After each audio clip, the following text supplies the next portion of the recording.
Fourth है। Yes ma'am. आज तो कोशिश करेंगे भाई ये खत्म हो, परेशान हो गए हम। कितना लंबा है ये, बहुत बड़ा है ना। ऐसे ही है यस ये, मैम। चैप्टर ही बहुत लंबा है। बट एक बार हो गया फिर हमें सुख हो जाएगा, इसके बाद हमें दिक्कत नहीं होगी, राइट। तो अपना यही है मेन तो, राइट। चलो, इम्यूनाइजेशन पे थे हम लोग। Yes ma'am. यस चलो आ मैम। जाओ। ओके, इससे पहले कर लिया ना हमने, एक्टिव इम्यूनिटी पैसिव इम्यूनिटी हम कर चुके हैं।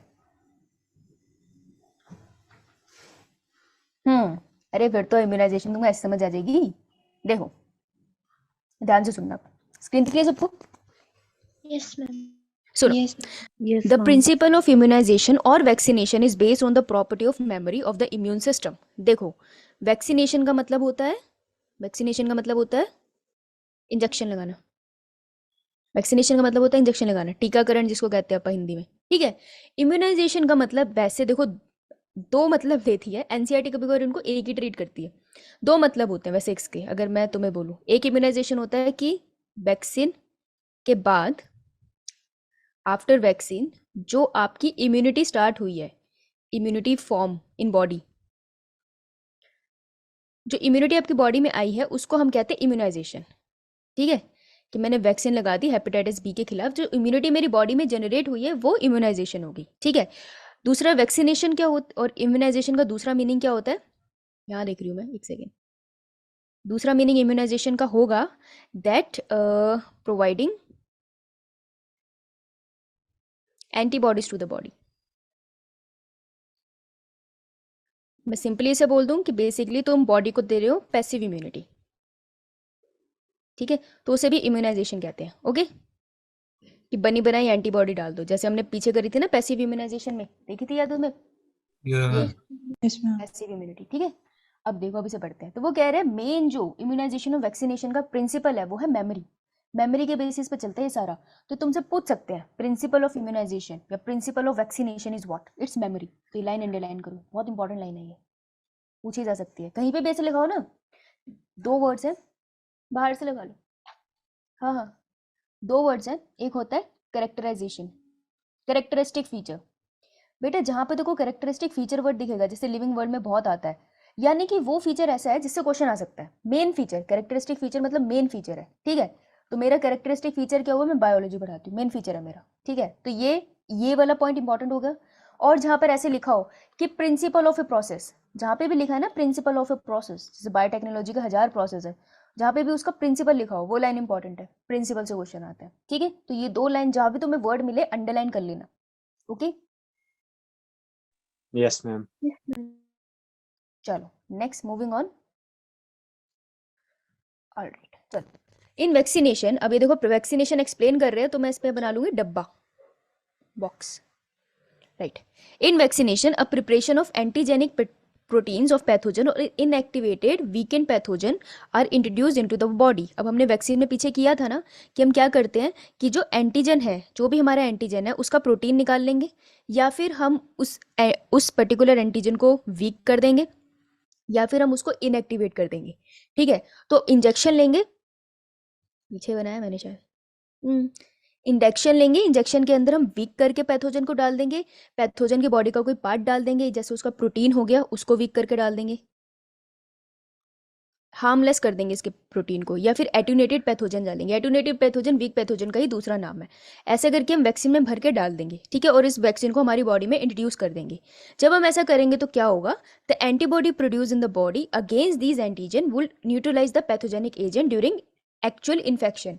हम कह रहे हैं कि जब हमने ये इंजेक्शन लगाया था ना पैथोजन वाला, ये पैथोजन बीमारी नहीं कर सकता, इतना कंफर्म होता है, ठीक है। इसको जब हम बॉडी में डालेंगे तो बॉडी क्या जनरेट करेगी, प्राइमरी रिस्पॉन्स, ठीक है, उससे वो बना लेगी मेमोरी।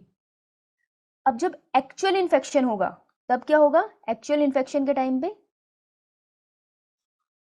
बताओ, अब एक्चुअल में पैथोजन आया फिर क्या होगा। मेमोरी सेल जो उसे पहचान लेंगे और जल्दी रिस्पॉन्स करेंगे। हाँ, कौन सा रिस्पॉन्स आएगा फिर, secondary response. Secondary yes anamnestic, yes anamnestic और secondary response form, very good. तो यही होगा, यही बात उसने यहाँ लिख दी है, ठीक है। इसी बात को ध्यान से देखना। That antibody produce in the body against the antigen will neutralize the pathogen, वो पैथोजन को न्यूट्रलाइज कर देगी, मतलब उसके इफेक्ट को नल कर देगी। एंड ड्यूरिंग एक्चुअल इन्फेक्शन के टाइम पे now vaccine also generate memory B and T cell that recognize the pathogen quickly on subsequent exposure and overwhelm the invader with a massive production of antibody. ये line बहुत important है। वो क्या कह रहे हैं, एक वैक्सीन जो होती है वो memory B and T cells बनाते हैं। ये memory B and T cells क्या करते हैं, पैथोजन को रिकॉग्नाइज कर लेते हैं। तो ये बैक्टीरिया जो मेरी बॉडी में पहले मैंने इंजेक्शन से डाला था, अब ये एक्चुअल में आया है, तो बी और टी सेल जो मेमोरी सेल्स है उन्होंने इसे पहचान लिया। अब वो क्या करेंगे, सब्सिक्वेंट मतलब दोबारा, लिख लो दोबारा। तो जब दोबारा वो पैथोजन मेरी बॉडी में आया तो मेरी बॉडी के memory B and T cells ने ओवरवेलम, ओवरवेलम मतलब एक्सेस अमाउंट में मैसिव प्रोडक्शन कर दिया एंटीबॉडीज का अगेंस्ट दैट पैथोजन, इसलिए सेकेंडरी रिस्पॉन्स ज्यादा स्ट्रांग होता है। बात समझ आई? Yes ma'am. Yes, ma'am. ये लाइन समझ आई? ये लाइन बहुत ट्रिकी सी थी, इसे अंडरलाइन कर लेना। ये बहुत बहुत ही इंग्लिश अच्छी खासी लिखी है, इसमें ही आ सकती है ये।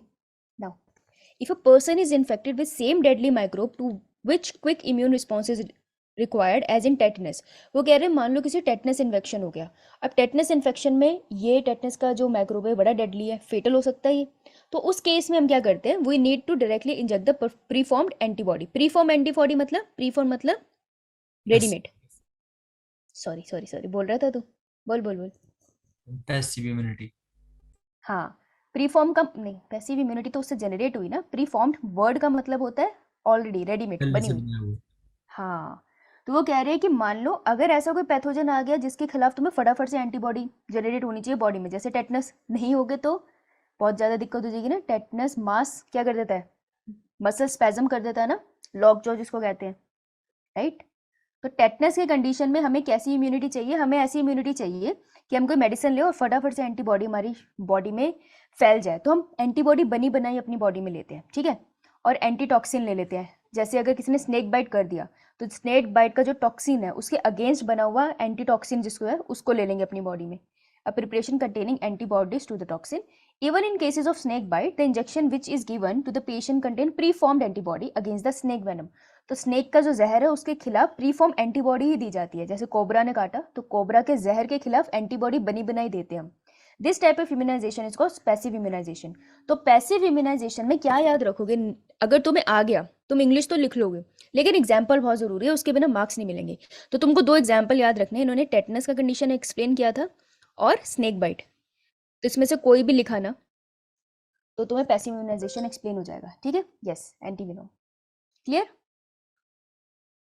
यो मैम। एग्जाम्पल्स इंपॉर्टेंट है बेटा, नीट के पर्सपेक्टिव से भी क्वेश्चन यहीं से आएंगे। वो खुद से क्वेश्चन जनरेट नहीं कर सकते, वो इन्हीं को घुमा सकते हैं। तुम हर तरीके से पढ़ लो और उसके बाद क्वेश्चन लगा लो, ऐसा कोई है ही नहीं जो तुमसे होगा नहीं। इतना आईक्यू तुम सबका है। ओके डन, चलो आगे। Yes, ma'am.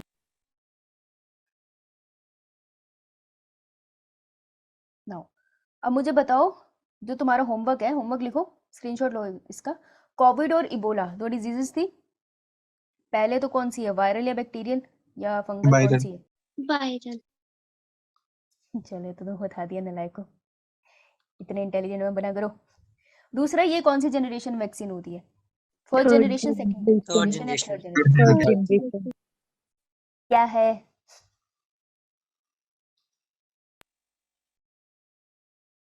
पसंद नहीं है मुझे इतनी ज्यादा इंटेलिजेंस, मैं होमवर्क क्या दूंगी फिर, तो आगे दूंगी तुम्हें होमवर्क जरा, ठीक है। आओ यहाँ दूंगी तुमको होमवर्क, रुको तुम जरा। Recombinant DNA technology has allowed the production of antigenic polypeptide of pathogen। Pathogen के रिस्पेक्ट में प्रोटीन की लंबी chain in bacteria and yeast बनाने के लिए हमें सक्षम बनाता है। मतलब यार डीएनए टेक्नोलॉजी निकाल के ना मैंने एंटीविनोम बना ली है, सिंपल सी बात है। Vaccine produce using this approach allow large scale of production and hence greater availability of immunization. तो हेपेटाइटिस बी की वैक्सीन बनती है यीस्ट से। कौन से यीस्ट से बनती है? हाँ, ये है होमवर्क। अब ये गूगल के तो थप्पड़ मारूंगी, ये होमवर्क में करके आना। कौन सी यीस्ट से हेपेटाइटिस बी की वैक्सीन बनती है, ये होमवर्क है, आता है क्वेश्चन इसलिए पूछा है। दूसरा ये बस यही बता रहे हैं कि रिकॉम्बिनेंट डीएनए टेक्नोलॉजी की मदद से हम ऐसी वैक्सीन बना रहे हैं बहुत बढ़िया तरीके से जो हमारी जिंदगी बहुत बढ़ा रही है। ठीक है, तो रिकॉम्बिनेंट डीएनए टेक्नोलॉजी की वजह से जो वैक्सीन बनती हैं उन वैक्सीन को हम बुलाते हैं थर्ड जनरेशन वैक्सीन। वैक्सीन। ये इंटेलिजेंट बच्चे हैं।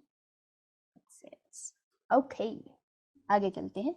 एलर्जी, एलर्जी तुमको है ना पढ़ने से, है ना तुम्हें पढ़ने से? No, ma'am. है। उसी एलर्जी की बात करते हैं। When you have a gene, when you have, क्या हो गया मुझे, अब जीन की दिख रहे। When you have gone to a new place, तुम नई जगह गए, and suddenly you start sneezing, तुमको लगी छींके, wheezing for no explain reason, कोई रीजन नहीं है, छींकते जा रहे हो, करते जा रहे हो। And when you went away, जब तुम उस जगह से वापस आ गए, योर सिम्टम डिसअपियर, घर आके ठीक हो गई है। तो हाँ बिल्कुल सही है मनीषा, अब घर आके ठीक होगी, वहां सुरसुर लगी थी। What did this happen to you, ऐसा हुआ है तुम्हारे साथ? यस मैम, Yes, बहुत ma'am. बार। यस मैम, बहुत ज्यादा होता है। अभी भेजो मुझे यहाँ से कहीं, मेरे को तो अपने बेड से उतर के दूसरे रूम में जाते लग जाती है कभी कभार, तो मुझे लगता है मैं ड्रामा करती हूँ। हाँ ये भी है।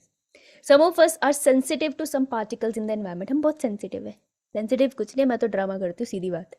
The above mention reaction could be because of allergy to pollen. अब ऐसा हो सकता है हवा में पोलन घूम रहे हैं, हवा में माइट्स घूम रहे हैं, कोई डॉग है उसने ऐसे ऐसे ऐसे ऐसे कर लिया, उससे निकले बहुत सारे से ऐसे कीटाणु और वो हवा में घूम रहे हैं, उसके फर घूम रहे हैं, उससे एलर्जी हो जाती है, which are different to different places. तो ये एलर्जी कॉज करने वाली चीजें होती हैं। तो एलर्गन किसको कहते हैं? जो एलर्जी कॉज करते हैं। कौन सी एलर्जी कॉज करती है? Things that cause allergy. हो सकता है तुम्हें कर रही है, मुझे नहीं कर रही, हो सकता है मुझे कर रही है, तुम्हें नहीं कर रही। वैसे मैं ड्रामे करती हूँ, जनरली ऐसा होता नहीं है मुझे एलर्जी। एलोवेरा से एलर्जी होती है मुझे। मैम कुछ जैसे होती है ना एलर्जी कभी कभी। हम्म, मैम मेरे को पीनट से है। मुआ रखो, पंगे मतलब और पीनट मैम बटर खिला देंगे तुझे। अच्छा मनीषा क्या कह रही है, समझ नहीं है मुझे तेरी बात। फॉर एग्जाम्पल ले सकते हैं हम इसका पॉलन, किसी किसी को होती है, सबको नहीं होती। ठीक है, ओके भाई, इसको पीनट मत खिला देना, निकल लेगी ये तो। अब देखो लाइन जो तुम्हें याद रखना है वर्ड, वो ये है इजैजरेटेड रिस्पॉन्स। इजैजरेटेड रिस्पॉन्स मतलब मैं तुमको बोलूं कि बेटा टेस्ट कैसा है, तो तुम बोलोगे बहुत डिफिकल्ट था। इजैजरेटेड रिस्पॉन्स है, मीडियम था टेस्ट, लेकिन तुमने उसको इजैजरेटेड बना दिया। क्यों? क्योंकि फुल सिलेबस डाल दिया ना मैंने, तो तुमने ड्रामे कर दिया, हाय मैं मर गया टाइप का, है ना। इसे कहते हैं इजैजरेटेड रिस्पॉन्स। मनीषा व्हाट नॉनसेंस, ये मेरे को इजैजरेटेड रिस्पॉन्स मुझे फेस वॉश कौन सा यूज करते हो? Now, the exaggerated response of immune system to certain antigens present in the environment is called allergy. तो ये है एलर्जी की डेफिनेशन। एलर्जी की डेफिनेशन इंपॉर्टेंट है, इसे अंडरलाइन करो। वर्ड इंपॉर्टेंट है इजैजरेटेड रिस्पॉन्स, इसे डब्बा बनाओ, क्योंकि तुम्हें एमसीक्यू जब आएगा ना तो इजैजरेटेड रिस्पॉन्स से तुम्हें एंटीबॉडी पहचाननी होगी, तो वहां पे बहुत काम आएगा ये। ठीक है, नाउ एलर्जी करने के लिए जो एंटीजन है उसके यहाँ पे ब्रैकेट में लिखो एलर्गन्स, उसे एलर्गन्स कहते हैं। ठीक है, now the substances to which such an immune response is produced is called allergen. allergen की डेफिनेशन भी इसने दे दी, तो ये इंपॉर्टेंट है यार, एलर्जी और एलर्गन वर्ड का फर्क पता होना चाहिए स्कूल वालों के लिए स्पेसिफिकली। चलो नीट में इतना नहीं आएगा। Next, the antibody produce to these are IgE, ये हमने करी थी, एलर्जी ई याद रखना है। तो बेसिकली अगर पोलन, जैसे मुझे एलोवेरा से एलर्जी है, तो IgE मेरी बॉडी में बहुत ज़्यादा मिलेगी, क्योंकि एलर्जिक रिस्पॉन्स में वो जनरेट हो जाता है ना, मेरी बॉडी रिएक्ट कर जाती है उसके खिलाफ। ठीक है, जैसे खुशी ने पीनट खा लिया तो IgE भर जाएगा उसके शरीर में ना। कॉमन एग्जाम्पल्स, तो ये इंपॉर्टेंट है। और IgE पहचानने के लिए तुम्हें क्वेश्चन में ना इजैजरेटेड रिस्पॉन्स वर्ड बहुत कॉमन मिलेगा, PYQ लगाओगे तो। ठीक है, नाउ अबे हो भी चले गए, Yes, Oh, मैं भूल जाती हूँ मैं फिर। Common example of allergens are mites in dust, pollen, animal dander, ये कॉमन एलर्गन्स है, देख लेना। Symptoms of allergic reaction include हो, ये है important. Symptoms of allergic reaction, क्या सिम्टम है कि एलर्जी हुई है। ठीक है, ऐसी ऐसी चीजों के ना पॉइंट में लिख लेते हैं। कौन सा वर्ड? एलर्गन। जतिन एलर्गन होता है वो चीजें जो एलर्जी कॉज करते हैं। जैसे जैसे पढ़ने की बारी आती है, तेरा हो जाए ना एग्जैजरेटेड रिस्पॉन्स आता है, तो पढ़ाई तेरे लिए एलर्गन हो गया, है ना। जैसे अरे संडे टेस्ट तुम्हारे लिए एलर्गन है ना, जैसे संडे टेस्ट आता है आधे बच्चों की मृत्यु हो जाती है, तो वो होता है एलर्गन, जो तुम्हारी बॉडी में एलर्जिक रिस्पॉन्स जनरेट करेगा। जैसे पोलन ट्यूब्स कह रही, सॉरी, पोलन्स। और जब भी तुम्हारी बॉडी में एलर्जी का रिस्पॉन्स आएगा तो IgE बहुत ज़्यादा तुम्हें अपनी बॉडी में दिखाई देगी। Now symptoms of allergic reaction, allergic reaction के सिम्टम्स क्या है ये इंपॉर्टेंट है स्कूल के पॉइंट ऑफ व्यू से भी, और नीट में क्वेश्चन आ सकते हो तो कहीं फिर तुम बोलो बताया नहीं था। स्नीजिंग, अच्छू, वाटरी आइज, आंखों में पानी आ जाता है यार, एक बार तुम छीको जरा, आंखें एक साथ ही बहती है। रनिंग नोज, देखो ये रहा ना हमारे टीयर ग्लैंड्स, तो ये यहाँ से भी कनेक्टेड है तुम्हारे आंखों के इस साइड भी, क्या मैं समझा रही हूँ तुम्हें, आंखें ये देखो यहाँ पर भी एक छोटू सा छेद है नीचे और यहाँ भी छोटू सा छेद है, जरा देख लेना शीशे का, बड़ा सही है। यहाँ से भी टीयर्स आते हैं और ये यहाँ पे आपके नोज के साथ भी कनेक्टेड होता है, इसलिए नाक भी बहती है और आंखें भी बहती है एक साथ। डिफिकल्टी इन ब्रीदिंग, सांस लेने में दिक्कत होनी है। अब डिफिकल्टी इन ब्रीदिंग के लिए जो साइंटिफिक वर्ड है दैट इज डिसेप्निया, लिख लो इसे, डिफिकल्टी इन ब्रीदिंग। ऐसे नहीं बोलेंगे वो, which of the following is a symptom of allergic response, dyspnoea लिखेंगे और तुम बोलोगे तो हमने पढ़ा नहीं और तुम छोड़ाओगे वो वाली स्टेटमेंट, ऐसे ना करना है, लिखो इसे। उसके अलावा हाँ इतने सिम्टम्स इन्होंने बताए हैं भाई, 1 2 3 4, तो 4 तो तुमको एग्जैक्टली पता होने चाहिए, एनसीईआरटी की हर एक लाइन इंपॉर्टेंट होती है, वो तुमको अच्छा स्कोर करना है ना। एलर्जी इज, अब ये हम कह रहे हैं एलर्गन आया, बॉडी में एलर्जिक रिस्पॉन्स हुआ, आंखें वांखें बहने लग गई और बॉडी में IgE एंटीबॉडी जनरेट होगी। अब वो कह रहे हैं कि हुआ क्या एक्चुअली में, एलर्जिक रिस्पॉन्स जब जनरेट हुआ एंटीबॉडी तो आई, उसके अलावा बॉडी में ऐसा क्या हुआ कि जैसा होता है ना जब एलर्जी हो रही है तो आंखें लाल हो गई हैं, फेस स्किन लाल हो गई है, मेरी स्किन एकदम रेड हो जाती है बहुत गंदी वाली जब मैं एलोवेरा यूज़ करती हूँ, तो फिर होता है क्या उस टाइम मेरी बॉडी में। तो जब एलर्जी मुझे हुई तो हुआ क्या exactly, allergy is due to the release of chemicals like histamine and serotonin from the mast cell. अब तुमको मस्त सेल याद है, मस्त सेल होते थे, याद है किसी को? नहीं, मस्त सेल्स होते थे जो पीछे ऐसे झोला सा लटका के जाते थे और उनकी पोटली में क्या होता था, हिस्टामिन और सीरोटोनिन होता था, तो बिखेरते चले जाते थे एलर्जिक रिस्पॉन्स में। किसी को कुछ याद है? यस, तो हिस्टामिन क्या करता है, वैसोकंस्ट्रिक्टर, वैसोडाइलेटर, डायलेटर, वैसोडाइलेटर, हाँ तो उस जगह को थोड़ा रेड रेड कर देगा। वैसोडाइलेटर वो क्यों होता है, वो ब्लड प्रेशर को डिक्रीज कर देता है, बीपी को भी डिक्रीज करता है, उस जगह में ब्लड का फ्लो ज़्यादा बढ़ाता है क्योंकि उस ब्लड के फ्लो के साथ एंटीबॉडीज आएंगी और उस ब्लड फ्लो के साथ बहुत सारे इम्यून सेल्स आएंगे, तो वो चाहता है जहाँ एलर्गन्स है वहाँ पर जल्दी से सारे सेल्स आए उसको मारे, इस वजह से वैसोडाइलेटर है वो। सीरोटोनिन क्या होता है, वैसोकंस्ट्रिक्टर, वैसोडाइलेटर। इधर मृत्यु हो गई, कोई बात नहीं, तुम बताना मुझे। और ये मास्ट सेल से सिक्रेट होते हैं जिसकी वजह से एलर्जिक रिस्पॉन्स बनता है, तो नीट का क्वेश्चन यहाँ से आएगा, ठीक है अंशुल, ये इंपॉर्टेंट है। For determining the cause of allergy, अपने को पता करना है एलर्जी की कॉज क्या है, जैसे खुशी को पीनट से एलर्जी हो रही है या काजू खाने से। The patient is expose to और injected with very small doses of possible allergen and the reaction is study. ठीक है, तो कुछ नहीं करते, जैसे किसी को अगर जानना है कि किससे एलर्जी है, या मुझे जानना है कि मुझे पीनट से एलर्जी है या नहीं, तो मैं पेशेंट हूँ, ठीक है, तो कुछ नहीं करेंगे, मुझे 1-2 दिनों के लिए पीनट दे देंगे, अगर तो बहुत सीवियर एलर्जी है भाई 1 ही दिनों पर चल जाएगा, ठीक है। साथ में मुझे मान लो मुझे हनी और पीनट में कन्फ्यूजन थी, मुझे दोनों चीज़ें खा रही थी तो मुझे एलर्जी हुई, मैं डॉक्टर के पास गई, उन्होंने बोला सुन ऐसा करो, पहले 2 दिन में से ज़्यादा है, आप हनी खाओ, पीनट मत खाना, देखना एलर्जी हुई, मुझे पता चला एलर्जी तो हुई नहीं। फिर उन्होंने कहा चलो हनी रुक जाओ, अब 2 दिन आप पीनट खाओ। जब मैंने 2 दिन पीनट खाए तो भाई मैं होगी गोलगप्पा, ठीक है, पता चल गया एलर्जिक रिस्पॉन्स है इसको, ठीक है, तो मुझे पता चल गया मैं इसके लिए एलर्जिक हूँ। तो इस तरीके से आपको पता चलता है आप किसके खिलाफ एलर्जिक रिस्पॉन्स शो करते हो। ओके, यही बात यहाँ लिखी है। Now the use of drugs like, यार देखो हिस्टामिन रिलीज हो रहा है तो वो क्या, कौन सा ड्रग यूज करोगे, तो यहाँ ड्रग्स है, एलर्जी हुई है तो जनरली कौन सा ड्रग लेते हैं, पहला होगा एंटी हिस्टामिन, क्योंकि हिस्टामिन रिलीज हो रहा है तो उसके ऑपोजिट कर लो, और सीरोटोनिन के ऑपोजिट आप क्या ले रहे हो, एड्रेनलिन एंड स्टीरॉइड्स। एड्रेनलिन कहाँ से रिलीज होता है, एड्रेनल ग्लैंड से। कहाँ पर, कौन सा, कॉर्टेक्स, मेडुला, मेडुला मेडुला से, कॉर्टेक्स नहीं बेटा, medulla, adrenaline and non adrenaline, ठीक है। और स्टीरॉइड्स उसको देख लो तो रिड्यूस हो जाते हैं, जो सिम्टम्स होते हैं वो धीरे रिड्यूस होते हैं, और करने भी ज़रूरी है। तुम ये देखो अगर सारी ब्लड वेसल्स खुल गई और बहुत ज़्यादा स्वेलिंग होगी बॉडी में, वो सही नहीं है, इससे आयनिक बैलेंस डिस्टर्ब हो जाता है हमारी बॉडी का, which is not right.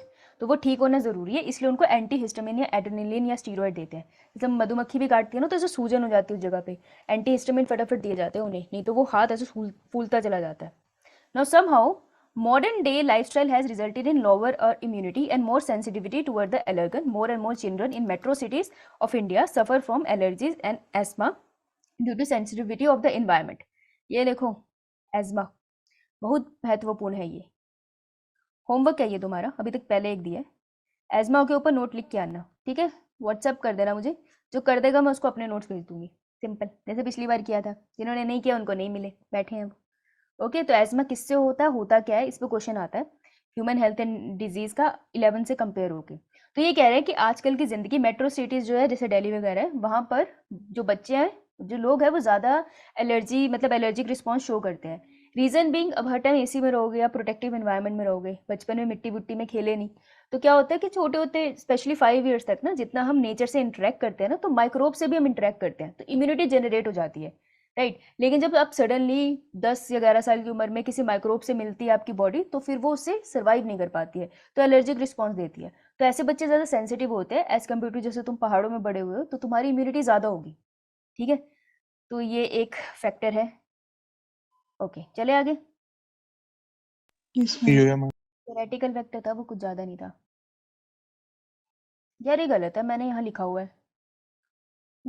Okay चलो, अब मैं लिख दिया तो ले लो फिर नोट्स।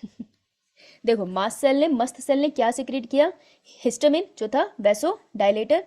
तो अगर वो वैसो डायलेटर है तो बीपी को क्या करेगा, इंक्रीज या decrease? Decrease. Decrease. Vaso dilator का मतलब है ब्लड वेसल का क्या करेगा, खोल देगा उसे या छोटा बड़ा कर देगा, मतलब छोटा कर देगा? खोल देगा। खोल देगा। ब्लड वेसल का डायामीटर इंक्रीज करेगा, ठीक है। जिसको नहीं पता वो पूछ लिया करो, बहुत सारे बच्चों को मुझे पता भी पता नहीं होगा। तो वो ऐसी थी, इसने उसको और बड़ा कर दिया, दिस इज वैसोडाइलेशन। ओके, अब देखो सीरोटोनिन ने क्या किया, मैंने यहाँ लिख दिया है, वो है वैसोकॉन्स्ट्रिक्टर, यानी कि ब्लड प्रेशर को वो क्या करेगा, इंक्रीज या डिक्रीज? इंक्रीज करेगा, क्योंकि ब्लड वेसल ऐसी थी और उसने उसको और छोटू कर दिया, तो ऑब्वियसली ब्लड अब ज़्यादा प्रेशर से निकलेगा ना। और एक और चीज़ सिक्रीट करता है वो, जो मेंशन नहीं किया, दैट इज हिपेरिन। हिपेरिन क्या होता है, एंटी कोएगुलेंट। तो उस जगह पे जहाँ पे सब कुछ चल रहा है वहाँ पे हिपेरिन भी सिक्रीट होता है मास्ट सेल से, तो वो इंश्योर करता है कि ब्लड जो है ना वो कोएगुलेट ना कर जाए, कोएगुलेट मतलब लंप्स ना बन जाए उसकी, ठीक है। तो एंटी कोएगुलेंट भी सिक्रीट करता है हिपेरिन। क्लियर? ये नीट का Yes, क्वेश्चन ma'am. है, ये बहुत इंपॉर्टेंट स्लाइड है, 1-1 रुपए सब मुझे गूगल पे कर देना। मूविंग ऑन, एस्मा, दुख हुआ मुझे ये करके। एस्मा कब आपको एक एलर्जिक कंडीशन में होता है, ठीक है। तो एस्मा एक बेसिकली एलर्जिक कंडीशन है। सबसे पहला इसमें होता क्या है, इन्फ्लेमेशन हो जाती है, ठीक है। इन्फ्लेमेशन होती है किसकी, ब्रोंकी एंड ब्रोंक्यूल्स की।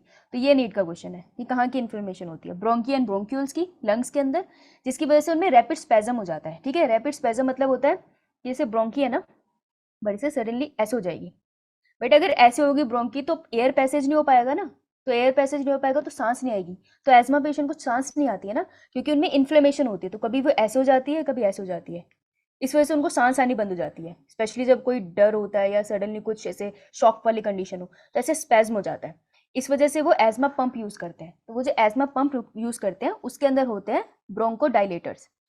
तो वो क्या करते हैं एस्मा पंप्स, कि अगर उनकी ब्लड वेसल्स ऐसे हो, सॉरी ब्रोंकी एंड ब्रोंकियल ऐसे हो रखे हैं, तो जैसे ही वो एस्मा पंप लेंगे वो दोबारा से रिलैक्स हो जाएंगे और फिर एयर पैसेज हो जाएगा, ठीक है। Clear? Yes, ma'am. Moving on, auto immunity. Auto immunity वो वाली इम्यूनिटी नहीं है जो ऑटो में बैठने से मिलती है, सेल्फ इम्यूनिटी। Previous line. हाँ, प्रीवियस स्लाइड नहीं भाई, कोशिश करेंगे आज हम इसको खत्म करते हैं।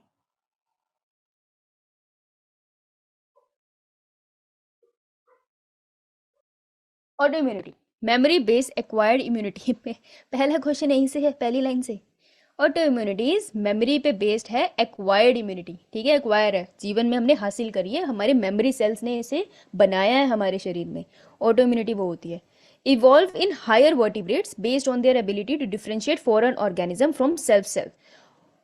मेरी बॉडी ये बता सकती है मेरे सेल कौन से, उसको पता है मेरा दिल मेरे ही बॉडी का पार्ट है, ठीक है।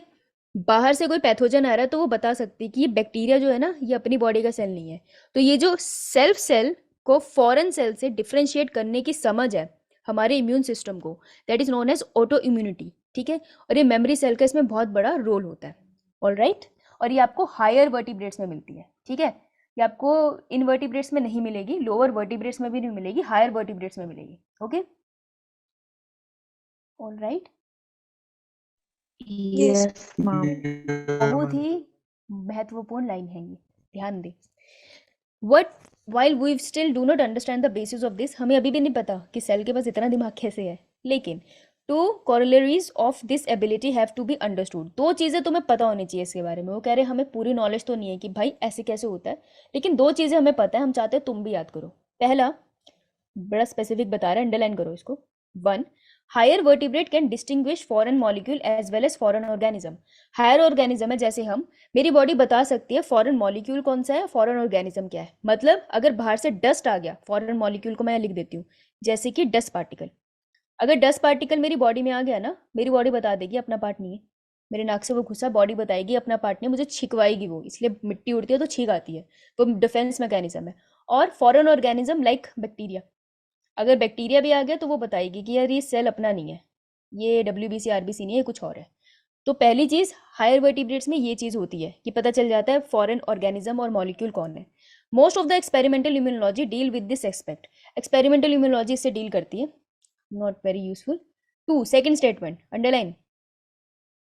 Sometime due to genetic and other unknown reason, the body attacks self cell। अभी एक और सच्चाई है, वैसे तो हमारी बॉडी बहुत समझदार है, लेकिन कभी कभार जेनेटिक रीजन हो सकता है एक तो, और दूसरा हमें पता नहीं है कि सेल बॉडी को क्या हुआ, बावली होगी और उसने हमारे सेल्स को अटैक कर दिया है, ठीक है। तो मेरी बॉडी मेरे दिल पे अटैक कर गई है, वो गलत हो गया। This result in damage to the body and this is called autoimmune diseases. तो बेटा एक क्वेश्चन इस पे आता है, ये नीट को पसंद है और ये तुम्हारे स्कूल को भी पसंद है बहुत ज़्यादा। तो ऑटो इम्यूनिटी क्या होती है, ऑटो इम्यून डिसऑर्डर क्या होता है, वो पता होना चाहिए। ऑटो इम्यून डिसऑर्डर वो डिसऑर्डर है जिसमें मेरी बॉडी के सोल्जर्स, मेरे WBC, T cells, B cell, ये मेरी बॉडी पे अटैक कर देंगे, उसको कहते हैं ऑटो इम्यूनिटी, ठीक है। इसका एग्जाम्पल है बहुत खूबसूरत, दैट इज रूमेटॉइड अर्थराइटिस, जो घुटनों को बहुत और जॉइंट्स को बहुत इफेक्ट करता है। तो जॉइंट्स में स्वेलिंग हो जाती है और बहुत पेन होता है। तो रूमेटॉइड अर्थराइटिस होता है कि इम्यून सिस्टम जॉइंट्स पे खुद अटैक कर देता है, which affect many people in our society, is an auto immune disease. तो आपसे पहला जो MCQ या फिलअप बनता है स्कूल में कि इनमें से कौन सा ऑटो इम्यून डिसऑर्डर है, तो ये रहा तुम्हारे नंबर, 1 मार्क। और नीट में भी रूमेटॉइड अर्थराइटिस पे क्वेश्चन आता है, तो रूमेटॉइड अर्थराइटिस पे अपने नोट्स अपडेट करो, okay, very Yes, very ma'am. Important, ठीक है। तो मैं अब तुम्हें ऑटो इम्यूनिटी डिसऑर्डर बताने वाली हूँ। मैम ड्यू टू जेनेटिक कैसे होगा, बेटा कुछ जीन्स होती है, जैसे कि मान लेते हैं जैसे रूमेटॉइड अर्थराइटिस है, तो जेनेटिक लेवल पे ऐसी म्यूटेशन हो गई है कि कुछ प्रोटीन नहीं बनते हैं, जिसकी वजह से बॉडी अपनी सेल को इफेक्ट कर लेती है, ठीक है। तो हमें इसकी स्टडी ज़्यादा नहीं है, पर इतना पता है कि किसी फैमिली में अगर देखा जा रहा है ना रूमेटॉइड अर्थराइटिस है, तो ऐसा अगर हम ऑब्जर्व कर रहे हैं कि इस फैमिली ट्री में हर दूसरे बंदे को ये हो रही है डिजीज़, तो हम कहते हैं जेनेटिक लेवल पे चांसेस है कि मुझे भी हो सकती है, क्योंकि दादाजी को थी, ठीक है, तो मुझे दादाजी से मिलने के चांसेस काफ़ी ज़्यादा है। तो हम कहते हैं जेनेटिक लेवल पे पास ऑन हो सकती है, पूरी इन्फॉर्मेशन अभी भी नहीं है, ओके। Now Yes, ma'am. जो ऑटो इम्यून डिजीजेज है बेटा, उसके तुम्हें होमवर्क करना पड़ेगा, जो करेगा मैं उसको नोट्स भेज दूंगी। इसमें से एक क्वेश्चन आने के चांसेस बहुत ज़्यादा है। तो ऑटो इम्यून डिजीजेस है अरिथ्राइटिस, मैस्थीनिया ग्रेविस, बहुत क्वेश्चन आते हैं इस पे, विचिलो पे बहुत क्वेश्चन आते हैं, सुरोसिस पे बहुत क्वेश्चन आते हैं। हाँ तनीषा, हमें भी नहीं पता, बस कर देते हैं, उनको मिसअंडरस्टैंडिंग होती है। Yes they are. Hashimoto disease, Addison disease, type 1 diabetes mellitus. आप प्रीवियस ईयर लगाओगे आपको ये सारी डिजीज मिलेगी। लिखना क्या है, क्या लिख के आओगे, reason, symptom, cure, reason symptom cure, और क्या लिखोगे, ये लिखोगे या, और इसका एक डेफिनेशन होता क्या है ये भी तो बताओ। हार्ट अटैक बोला है तो हुआ क्या हार्ट में, ये भी पता होना चाहिए ना। तो ये डिजीजेज है, इसका स्क्रीनशॉट लो। मैम सभी का। हाँ बेटा जी, ये क्वेश्चन आएंगे, ये सारे PYQ हैं। नहीं, Next हर्षिक, one is ma'am. हाँ Harshika, Alzheimer is not an auto immune disorder. Alzheimer दिमाग में प्रोटीन इकट्ठे हो जाते हैं, मेमोरी वाला सेंटर डिस्ट्रॉय हो जाता है, याद नहीं रहता, that is it different, it's not auto immune. ये है, और इन सबसे क्वेश्चन मिलेंगे तुम्हें अगर तुमने कष्ट करके PYQ लगाए होंगे, लगाए हैं? Yes, ma'am. Yeah, ma'am. Yes, ma'am. आवाज में कॉन्फिडेंस नहीं दिखा मुझे। यस मैम बता- लगाए हुए हैं। ठीक है, पता चल जाएगा मुझे, जिसने लगाए हैं उसको ये क्वेश्चन दिख गए होंगे। आओ, कौन है ये? Cirrhosis, yes cirrhosis, immune system in the body. आइए, अरे ये तो तुमको पता है, ये तो मैंने रीड कराना है, बस जल्दी आओ फटाफट करो। The immune system consist of lymphoid organ. भाई लिम्फोइड ऑर्गन कौन कौन से होते हैं? Primary lymphoid organ and secondary lymphoid organ. हाँ, प्राइमरी वाले होते हैं Bone marrow, bone marrow bone thymus, marrow, और thymus, सेकेंडरी वाले? वो Spleen. सेकेंडरी वाले? hair patch, malt, हाँ हाँ हाँ, malt. ठीक है। ओहो, माल्ट, यस याद है तुझे। तो ह्यूमन इम्यून सिस्टम में क्या क्या होता है बेटा, इसका ना एक ऐसे बना लो, इसके ऊपर ही बना ले, क्योंकि ना फिर भूल जाएगा। नीट वाले ऐसे जज्बातों से खेलते हैं यार बच्चों के, ऐसी चीज़ों में। तो क्या होता है, एक आपको लिखने है इसमें, ह्यूमन इम्यून सिस्टम का पार्ट है लिम्फोइड ऑर्गन, ठीक है। दूसरे हैं टिश्यूज, हमारे पास टिश्यूज भी होते हैं जो इम्यून सिस्टम दे रहे हैं हमें। हमारे पास सिर्फ सेल्स भी है जो इम्यून सिस्टम के लिए रिस्पॉन्सिबल है, और सॉल्युबल मॉलिक्यूल्स भी है। सॉल्युबल मॉलिक्यूल्स में हम किसको काउंट करते हैं? एंटीबॉडी। एंटीबॉडी भी तो इम्यूनिटी देती है ना हमें, राइट? और वो सॉल्युबल होती है ब्लड के अंदर। तो ये चार चीजें मेनली रिस्पॉन्सिबल है इम्यून सिस्टम के लिए। क्लियर? क्लियर? yes ma'am, ठीक है। सेल्स के अंदर बी टी सेल्स आ जाएंगे, टिश्यूज अभी हम पढ़ेंगे, माल्ट वगैरह, लिम्फोइड ऑर्गन तो हमने पढ़े हैं, स्प्लीन जहां पर ये सब बनता है, और soluble molecule antibody. Now as you have read, immune system is unique in the sense that it recognize foreign antigen, respond to these and remember them. immune system की खास बात क्या है, बड़ी प्यारी इन्होंने लिखी है, ये यूनिक है। क्यों? एक तो ये रिकॉग्नाइज कर देता है बाहर वाला कोई मॉलिक्यूल, फिर वो उसके खिलाफ रिस्पॉन्स भी जनरेट करता है, और ऊपर से मेमोरी भी रखता है कि हाँ भाई ये आया था हमारी बॉडी में, ठीक है। तो ये बड़ी खास बात है इम्यून सिस्टम की। Immune system also play an important role in allergic reaction. बिल्कुल, इम्यून सिस्टम की वजह से एलर्जिक रिएक्शन है, इम्यून सिस्टम की वजह से ही ऑटो इम्यून डिजीजेस भी है, और इम्यून सिस्टम की वजह से ही ऑर्गन ट्रांसप्लांट खराब हो जाता है। ऑर्गन ट्रांसप्लांट का रिजेक्शन कौन सी इम्यूनिटी करती है? ह्यूमरल या cell mediated? Cell mediated. cell Cell mediated, mediated. तो याद रखना, इम्यून सिस्टम रिस्पॉन्सिबल है ऑर्गन रिजेक्शन के लिए भी। ओके, पूरा लिख लो, इसके आगे रिजेक्शन लिख लो। तो अभी बात कर रहे हैं धीरे धीरे lymphoid organs. These are the organ where origin and और maturation and proliferation of lymphocyte occur. कौन से lymphocyte? B and T lymphocytes, right. और लिम्फोसाइट्स के लिए आप दूसरा वर्ड भी यूज कर सकते हो, इसको सेल भी बोल सकते हो, एक ही बात है। Primary lymphoid organ are bone marrow and thymus. ये है नीट का क्वेश्चन, हमने क्लास में बहुत अच्छे से नोट में लिखा था। वेयर इमेच्योर लिम्फोसाइट्स, अब यहाँ होता क्या है वो लिख रहे हैं, ठीक है। तो यहाँ पर क्या होगा, जो इमेच्योर लिम्फोसाइट्स थे, लिख लो साइड में, इमेच्योर लिम्फोसाइट्स किसमें चेंज होते हैं? मैच्योर लिम्फोसाइट्स में। इन्होंने लाइन के लिखे एंटीजन स्पेसिफिक। lymphocyte, हाँ, तो तू भी सही बोल रही है, लेकिन एनसीईआरटी ऐसे लिखता है ना, तो ये वाली लाइन को अंडरलाइन कर लेते हैं, ठीक है। अब देखो, after maturation the lymphocyte migrate to secondary lymphoid organ. तो ये बात याद रखनी है कि यहाँ मैचुरेशन होगी, लेकिन युद्ध का मैदान कहीं और है, तो वो है सेकेंडरी लिम्फोइड ऑर्गन। तो ये ट्रेवल करते हैं सेकेंडरी लिम्फोइड ऑर्गन में, और वहां जाकर ये एंटीजन से इंटरेक्ट करते हैं। तो ये एक बात है जो याद रखनी है कि प्राइमरी लिम्फोइड ऑर्गन में कभी भी एंटीजन इंटरेक्ट नहीं करते हैं इम्यून सेल्स के साथ। प्राइमरी लिम्फोइड ऑर्गन में मैच्योर वगैरह हो जाते हैं, फिर वो जाते हैं सेकेंडरी लिम्फोइड ऑर्गन में, और वहां एंटीजन से मिलते हैं। तो ये चीज याद रखना कि युद्ध का मैदान कौन सा है? Secondary lymphoid organ. क्लियर है सबको? yes ma'am, yes ma'am. Secondary lymphoid organ का एग्जांपल है स्प्लीन। स्प्लीन जहां पर आरबीसी का ग्रेवयार्ड भी कहते हैं इसको, यस मैम। yes, तो फिर ग्रेवयार्ड ऑफ आरबीसी। 120 दिनों के बाद आरबीसी यहीं जाके निकल लेती है। लिम्फ नोड्स भरे पड़े शरीर में, टॉन्सिल्स बढ़िया से है। पियर पैचेस कहाँ होते हैं बेटा? स्मॉल इंटेस्टाइन में, ये लिखे स्मॉल इंटेस्टाइन में। एंड अपेंडिक्स भी रोल प्ले करता है। अपेंडिक्स निकलने से पूरी इम्यूनिटी नहीं चली जाएगी, पर हाँ ये इतना सा रोल है इसका, ठीक है। Now secondary lymphoid organ provide the site for interaction of lymphocyte with the antigen. अब ये लाइन है जिससे क्वेश्चन बनेगा कि सेकेंडरी लिम्फोइड ऑर्गन का क्या रोल है। ये प्रोवाइड करते हैं इंटरेक्शन साइट, बेसिकली युद्ध का मैदान है ये एंटीजन एंटी और सेल्स के लिए। यस हर्षिका, स्प्लीन को ग्रेवयार्ड ऑफ आरबीसी भी बोलते हैं और स्टोर हाउस ऑफ आरबीसी भी बोलते हैं, क्योंकि आरबीसी यहीं आती है, फिर जो मरने वाली होती है वो मर जाती है, बाकी निकल जाती है, ठीक है। समझ में आ गया ना सबको युद्ध का मैदान कौन सा है? भूलोगे तो नहीं। No ma'am. No, ma'am. No ma'am. Which then proliferate to become effector cells. Effector cells क्या होते हैं?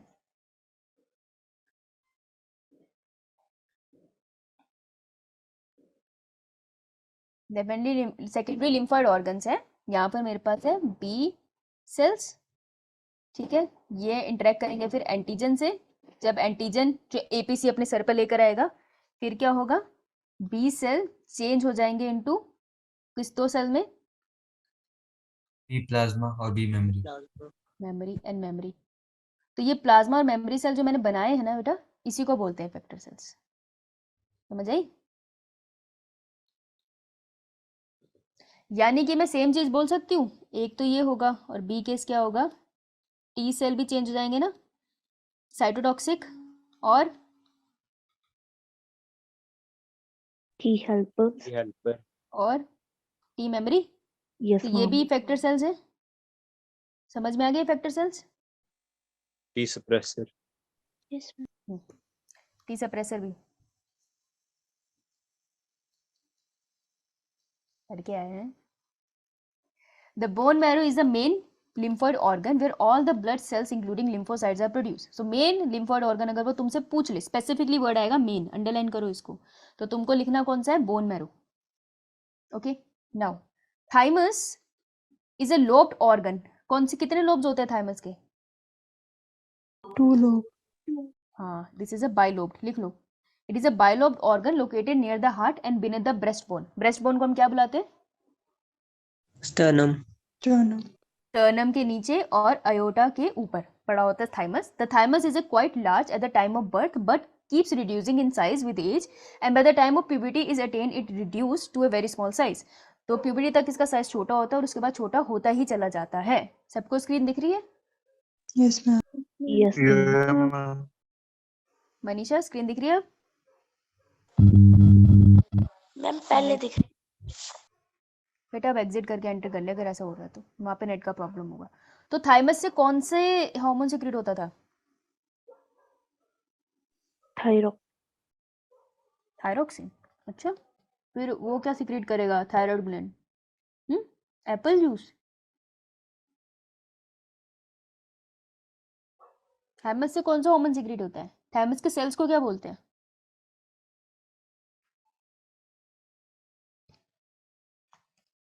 देख लो यार, कितना पढ़ रहे हो तुम, खुद ही देख लो, बहुत छोटा सा था ये तो वैसे।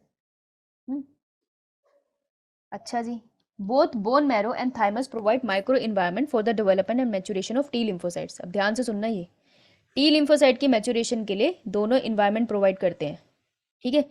स्प्लीन इज द, लेकिन मैच्योरेशन होती कहाँ पर है? थाइमस के अंदर, बोन मैरो के अंदर नहीं होती है, बर्थ होता है बस वहाँ पे। मैम प्लाज्मा, प्लाज्मा सेल के नीचे क्या लिखा है आपने? प्लाज्मा सेल्स कहाँ है यार? इफेक्टर सेल, EFFECTOR, और ये ग्रीन वाला मेमोरी सेल्स है। आओ भाई, the spleen is a large bean shaped organ. ये हर ऑर्गन को एक्सप्लेन कर रहे हैं, तो स्प्लीन के बारे में बता रहे हैं कि वो बीन शेप्ड होता है। It mainly contain lymphocyte and phagocytes. तो लिम्फोसाइट्स करता है कंटेन और फेगोसाइट भी रखता है, खाने वाले सेल, वही तो आरबीसी को खाएंगे। It act as a filter of the blood by trapping blood bone micro organism. तो ब्लड यहाँ से पास होता है ना, तो ये छन्नी का काम करता है।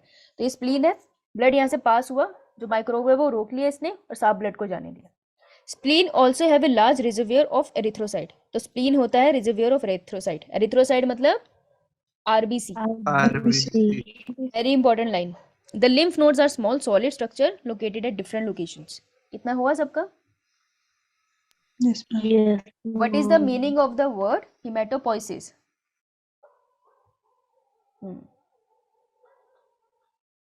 Formation of RBC. blood cells. Formation of blood cells that can include RBC, WBCs, platelets, सब इसमें आते हैं, ठीक है। अगर हमें सिर्फ आरबीसी बनानी है तो मैं उसको बोलूंगी एरिथ्रोपोइसिस। हिमेटोपोइसिस मतलब ब्लड सेल बनना, एरिथ्रोपोइसिस मतलब आरबीसी बनना। Okay, Yes, ma'am. Next page पे चलूं? Yes. Yes, ma'am. Yes, ma'am. आइए, आ जाओ। किसने लिखा ये? हाँ प्रतिभा, थाइमोसिन्स। Good. The lymph node serves to trap the microorganism and other antigen which happen to get into the lymph and tissue fluid. Antigen trapped in the lymph node are responsible for activation of lymphocyte present there cause the immune response. वो कह रहे हैं कि ये है मनुष्य, मनुष्य का नाम है पप्पू, क्योंकि पप्पू पास हो गया, ठीक है।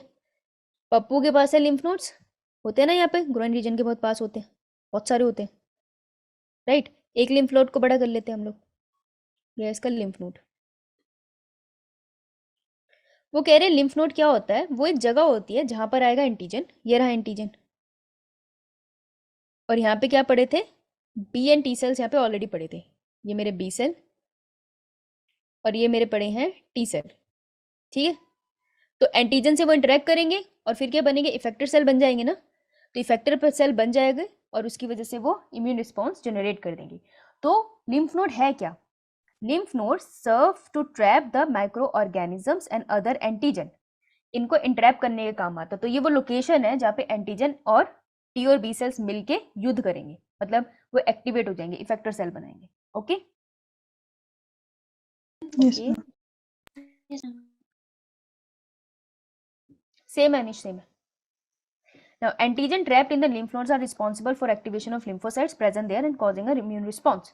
तो एंटीजन ही एक्टिवेट करते हैं ना लिम्फोसाइट्स को, बी और टी सेल्स इफेक्टर सेल्स में, तो इसलिए हम कहते हैं कि वहाँ पे इम्यून रिस्पॉन्स जनरेट होता है। ये लाइन इंपॉर्टेंट है, अच्छी लाइन है।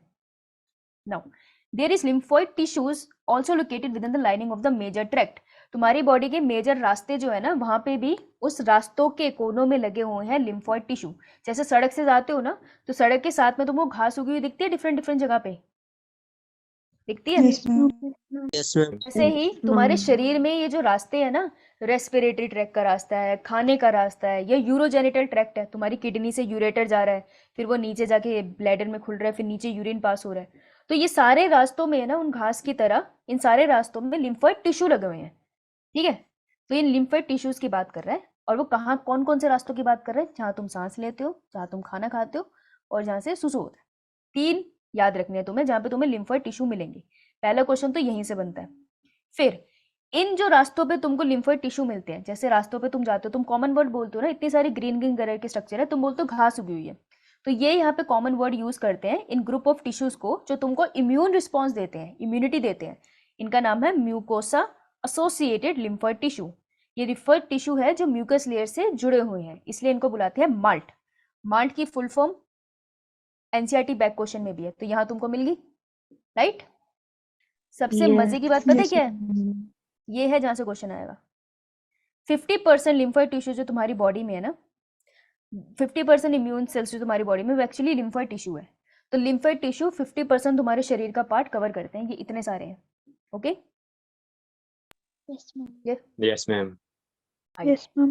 अब इन्होंने लोकेशन बताई है लिम्फ नोड्स की, दिख रहे हैं लिम्फ नोड्स यहाँ पर, ये गोलू गोलू से, ये लिम्फ नोड्स है और ये इसकी लिम्फ वेसल्स है, और बीच में थाइमस पड़ा है।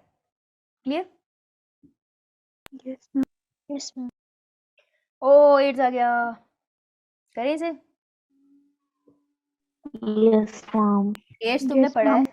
अब तुम मुझे पढ़ा सकते हो एड्स, ठीक है। तो मैं बोलूंगी और तुम मुझे बताना तुमको याद आ रहा है या नहीं, और भाई स्पीड ज़्यादा होगी तो भी मुझे बता देना, मैं मुंह बना लूंगी लेकिन फिर मैं धीरे पढ़ा दूंगी।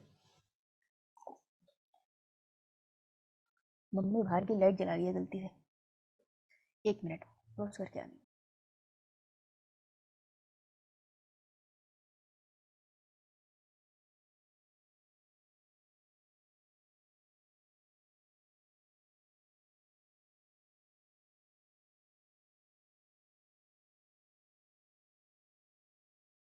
सीटी बिल आता है भैया।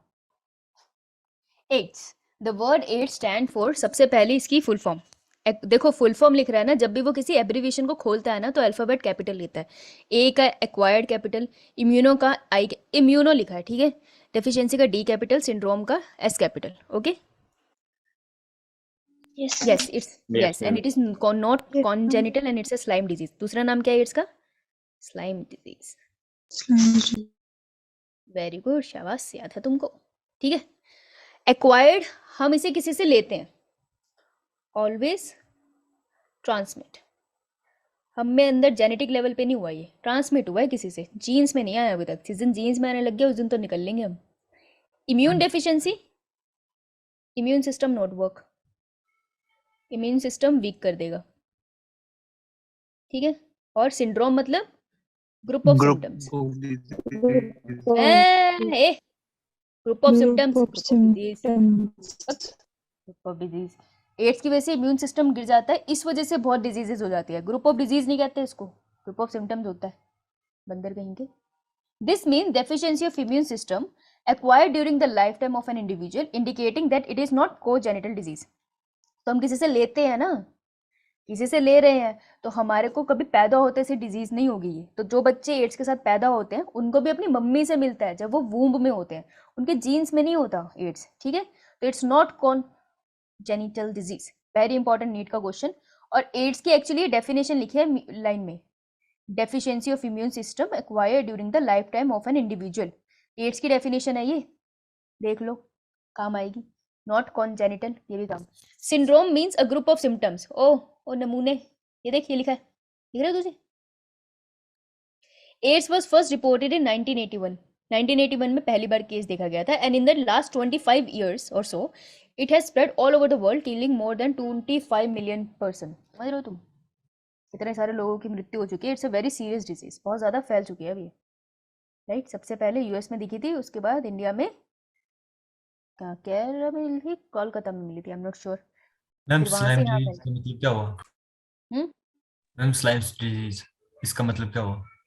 लाइम डिजीज यार एड्स के वन ऑफ द सिम्टम्स होते हैं, क्योंकि इतना आइडिया नहीं था किस तरीके की डिजीज स्टडी चल रही थी, तो वन ऑफ द सिम्टम होता है स्लाइम। समझते हो क्या वर्ड, कैसे एक्सप्लेन करते हैं? Jelly like. मतलब जैसे ड्रूलिंग, ड्रूलिंग होती है ना बच्चे में, उस तरीके का हो गया। प्रतिभा से जरूरी नहीं है, सबको पतला नहीं करती, दैट्स नॉट द स्लाइम है। मतलब आपको ड्रूलिंग दिखती है बॉडी में बहुत ज़्यादा, म्यूकस फॉर्मेशन, तो उसके ऊपर इसका नाम एक पड़ गया था, पर हम इसको कॉमनली एड्स के नाम से जानते हैं, ठीक है। Yes ma'am. बाकी ये डिफरेंट सिम्टम्स होते हैं प्रतिभा, सूजन भी हो जाती है पैरों में बहुत ज़्यादा एक्सेसिव, बहुत कुछ होता है। अच्छा हाँ, ये नीट का क्वेश्चन बनता है, फर्स्ट रिपोर्टेड इन 1981, ओके। और कितने लोगों को अभी तक, देखो ये डेटा तो चेंज हो गया होगा, लेकिन एनसीईआरटी जब भी डेटा देती है तो हम उस पर ध्यान देते हैं, क्योंकि नीट पूछ लेता है, राइट। एड्स किसने कॉज करा? Human immuno deficiency virus, HIV ने कॉज करा। है क्या ये? It is a member of A group of viruses को रेट्रोवायरसेस। तो रेट्रोवायरसेस का परिवार है, उस परिवार में से एक एचआईवी है जो दुनिया में एड्स फैलाने के लिए निकला हुआ है। समझ रहे हो तुम? परिवार से एक मेंबर निकला है। ये पूछ सकते हैं कि वो कौन से ग्रुप ऑफ वायरसेस से बिलोंग करता है। Which have an envelope enclosing an RNA genome. वो कह रहे हैं उसके पास एक एनवेलप है बाहर। तो अगर तुमको याद है, बनाते हैं हम ऐसा कुछ, फॉस्फोलिपिड की एक लेयर बनाते हैं, Yes, ma'am. Yes, ma'am. ठीक है। फिर उसके अंदर हम 2 लेयर और बना देते हैं, एक तो ऐसे बनाते हैं और एक और लेयर बनाते हैं ऐसे करके, राइट। तो ये बाहर वाली लेयर को हम क्या Yes, बुलाते ma'am. हैं? एनवेलप। और अंदर वाली को क्या बुलाते हैं? Capsid. Filled. Capsid. Capsid. Capsid. और बिल्कुल अंदर क्या पड़ा होता है? आरएनए के 2 स्ट्रैंड पड़े होते हैं, सिंगल स्ट्रैंडेड या double stranded? Single Single. Strand. Single. Single Double strand. stranded. Complementary या non complementary? Non-complementary. Single stranded RNA 2 होते हैं, 2, एंड नॉन कॉम्प्लीमेंट्री होते हैं। कॉम्प्लीमेंट्री होते तो ऐसे बन जाते, ऐसे नहीं है ये, right. Now which have an envelope enclosing the RNA genome. होती है। हाँ, transmission of HIV infection generally occur. अब ये बता रहे ट्रांसमिशन जर्नली कैसे होता है। देखो इन पे ना लंबे लंबे से क्वेश्चन बन जाते हैं, स्कूल के पॉइंट ऑफ व्यू से इंपॉर्टेंट है और कंसेप्चुअल क्वेश्चन से ये इंपॉर्टेंट होंगे। तो कैसे ट्रांसमिट होता है? पहला, sexual contact with infected person. जिस इंसान को इन्फेक्शन है उससे सेक्सुअल कांटेक्ट हो विदाउट प्रोटेक्शन। देखो विद प्रोटेक्शन चांसेस है कि शायद ना ट्रांसमिट हो, कॉन्डम यूज हुआ है मेल ने तो नहीं ट्रांसमिट होने के चांसेस है, लेकिन अगर बिना कॉन्डम के सेक्स है then there is possibility transmit हो जाए by transfusion of contaminated blood and blood product. जिसको एड्स है उसके ब्लड से आपका कांटेक्ट हो जाए, ठीक है, उसके ब्लड प्रोडक्ट से, उसका ब्लड में सोख हुआ स्वैब है और वो तुम्हारे हाथ में कहीं कट लगा है, अगर वो टच में आ गया तो वायरस घुस सकता है ना। By sharing infected needle at this the case of intravenous drug abuser. जो ड्रग्स लेते हैं शेयर कर लेते हैं नीडल, उसमें भी जा सकता है। From infected mother to her child through placenta. भाई प्लेसेंटा से जाता है, यहाँ से आएगा क्वेश्चन, प्लेसेंटा से ही जाता है, तो उसको रोकने के लिए ना मेडिसिन दी जाती है फीमेल को कि प्लेसेंटा से ट्रांसमिट ना हो। फिर चांसेस पता है कहाँ होते हैं? And during parturition. पार्चुरेशन के टाइम पे भी होती है। पार्चुरेशन कौन सी? नेचुरल, सर्जरी नहीं कर रहे हैं, नेचुरली बेबी डिलीवर हो रहा है थ्रू वेजाइना एंड सर्विक्स, ठीक है। तो जब नेचुरली बेबी डिलीवर होता है ना, तो एक टाइम आता है जब मदर और बच्चा बहुत ज़्यादा क्लोज आते हैं, जब वो नेचुरली रिलीज हो रहा होता है सर्विक्स से। तो सर्विस और वजाइना में पड़े होते हैं मैक्रोफेजेस, और मैक्रोफेजेस के अंदर HIV वायरस हो सकता है। तो बच्चा जब बाहर निकल रहा होता है उस टाइम पे मैक्रोफेजेस के कांटेक्ट में, बिकॉज ऑफ एम्बिलिकल कॉर्ड अभी भी अटैच है, तो मैक्रोफेजेस के थ्रू वो घुस सकता है बच्चे के अंदर और बच्चे को इन्फेक्शन कर सकता है। तो मदर से बच्चे को मिल सकता है प्लेसेंटा के थ्रू, और कैसे मिल सकता है, लैक्टेशन के टाइम में दूध पिला दो, और मिल सकता है वो उसको पार्चुरेशन के टाइम में। तो ये रिस्की काम है, नहीं होना चाहिए, ठीक है। So people who are at a high rate of getting this infection include, किनको ज्यादा चांसेस है ये इन्फेक्शन होने के लिए, ये दूसरा क्वेश्चन बनता है। आगे चलूं, Yes, Yes, ma'am. ma'am. किसको ज्यादा चांसेस है, people with multiple sexual partner, जिनके मल्टीपल सेक्सुअल पार्टनर है, एक से दूसरे को पता नहीं है, जानते भी नहीं है और सेक्सुअली इन्वॉल्व है, तो हो सकता है ये जो ड्रग एडिक्ट्स को हो सकता है, सीरिंज शेयर करते हैं वो, इंट्रावीनस मतलब वेन्स के अंदर, individual who acquire repeated blood transfusion, जैसे हीमोडायलिसिस करते हैं जो है ना, डायलिसिस के लिए जाते हैं, उनको हो सकता है अगर हॉस्पिटल में ध्यान ना दिया जाए।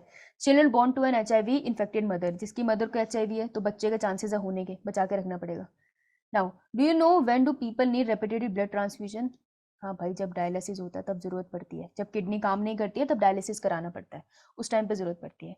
Find out and make a list of such conditions, जी जरूर करेंगे हम एक दिन, जरूर। It is important to note that HIV AIDS is not spread by mere touch और फिजिकल कॉन्टैक्ट, तो अगर फिजिकली उनको छू लिया तो HIV नहीं होगा, पहली लाइन ये important. It's spread only through body fluids, तो ये सबसे इंपॉर्टेंट लाइन है कि कैसे स्प्रेड होगा, बॉडी फ्लूइड्स के कांटेक्ट में आओगे तब हो सकता है, तो दूर रहो बॉडी फ्लूइड से। अब बोलो अगर किसिंग में भी सलाइवा एक्सचेंज हो रहा है तो उससे एड्स हो जाएगा, अभी तक नहीं देखा गया, ठीक है, तो जेंटल किसिंग से नहीं होता है। It is hence imperative for the physical and psychological well-being that the HIV infected person are not isolated from family and society. ये हमारा फर्ज बनता है कि ऐसे लोगों को आइसोलेट मत करो, बंदा मेंटली डिस्टर्ब हो जाता है, एक तो पहले HIV है ऊपर से लोग नहीं पूछ रहे, सोचो कितना ट्रॉमेटाइजिंग होगा, right. There is always a time lag between the infection and appearance of AIDS symptoms. ओहो वेरी इंपॉर्टेंट लाइन, हमेशा टाइम लैग होता है। टाइम लैग मतलब कि HIV हो गया होगा और HIV सिम्टम इन बॉडी, तो HIV के सिम्टम दिखना और HIV होने के बीच में टाइम पीरियड जो है उसको हम कहते हैं टाइम लैग। इस टाइमिंग पे आपको पता नहीं चलेगा, ठीक है। तो किसी को HIV हुआ है, उसको 6 महीने के बाद सिम्टम्स आ रहे हैं, तो 6 महीने का जो पीरियड था उसको हम बोलेंगे टाइम लैग या टाइम लैग या टाइम पीरियड, ओके। तो टाइम लैग उसे बोलते हैं। This period time lag period में vary from few months to many years, 10-10 सालों तक कभी कभार ये टाइम लैग हो सकता है। तो उन्होंने टाइम लैग तुम्हें बताया है, ये कुछ मंथ भी हो सकता है और काफ़ी ईयर्स भी हो सकता है, 5 to 10 ईयर्स, ओके। तो सोचो किसी को HIV है, उसको 10 सालों तक पता ही नहीं है, इतनी सीवियर बात है। सिम्टम कौन सा हो सकता है बेटा, बहुत सारे सिम्टम्स होते हैं, बहुत सारे। मैंने जो देखा है पैरों में बहुत ज़्यादा एक्सेसिव स्वेलिंग देखी है, रेड कलर के पैचेस बैक पे देखे हैं, जो मैंने सिम्टम देखा है। इसके अलावा बहुत सारे होते हैं, बहुत नॉर्मल होते हैं इसलिए पता भी नहीं चलता। चलो, after getting into the body of a person the virus enter into macrophages. ओहो, वायरस कौन से सेल में पहले गए, मैक्रोफेजेस में, टी हेल्पर सेल में पहले नहीं गए, ध्यान से सुनना। और मैक्रोफेजेस को इसलिए हम क्या बुलाते हैं, HIV फैक्ट्री। क्या बात होगी, हो गए No, Audio? ma'am. Where RNA genome of the virus replicate to form viral DNA with the help of the enzyme reverse transcriptase। वो क्या कह रहे हैं, वो बहुत बड़ी बात छोटी सी लाइन में कह रहे हैं कि HIV का वायरस घुसेगा बॉडी मैक्रोफेजेस के अंदर, वहां पे वो अपने RNA को चेंज कर लेगा होस्ट के DNA में, ठीक है। और इस प्रोसेस को करने के लिए जिस एंजाइम की जरूरत है वो रिवर्स ट्रांसक्रिप्टेज है, ये मैंने डिटेल में कराया है, राइट। मैं एक बार फिर से बता दो इस लाइन को। हाँ बिल्कुल, हाँ मैंने डिटेल में कराया, मुझे दोबारा पूछ। RNA है ये, ठीक है, किसका, HIV का, वायरस का। वो गया बॉडी के अंदर, बॉडी में किस सेल के अंदर है गया, मैक्रोफेजेस के अंदर।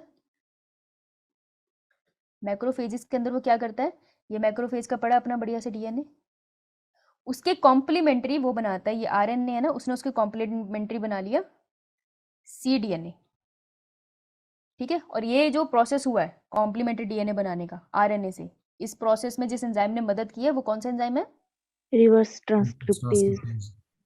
रिवर्स ट्रांसक्रिप्टेज, ठीक है।